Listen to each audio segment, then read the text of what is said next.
Братандарга 1000 эмес, 4000 тууаттын. Сендерби деп буфетте жүрүшөдүңөр. Білеміз. Түсінеміз. Ертең бул кайталана ма? Жоқ, қайталанбайды. Ертең бул кайталанса мында атмосфера вообще башкача болот.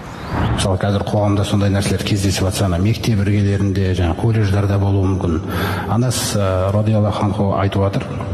Нахан набию саллаллаху алейхи вассалам ан нухбати. Аллахтың елшісі күшпен малды бетіп, әкеле деп тартып алуды тыйым салды, осы нәрсеге харам қылды дейді. Сосын айтты дейді. Ман интахаба фалайса минна. Кім бұлай тартып алса біреудің малын, ол менен емес дейді болды.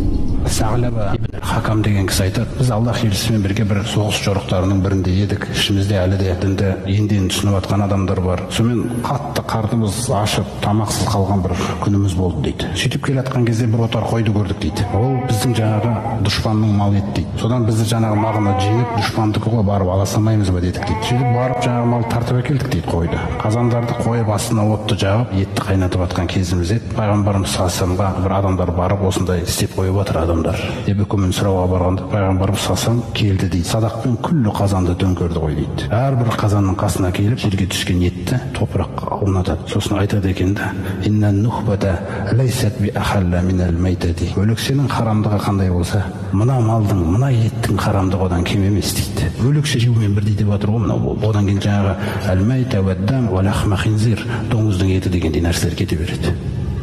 Қалай ретке келтірген күллі нәрсені да күшпен тартып алу, мектеп іргесі тиын әкел деген нәрселер. Ол жаңағына балалар сияқты өседі сол. Келесі сосын кейін жаман буын келеді деген нәрсе содан келеді ол буын. Ол қайдан келеді ол? Өйткені оны ешкім тоқтатқан жоқ қой.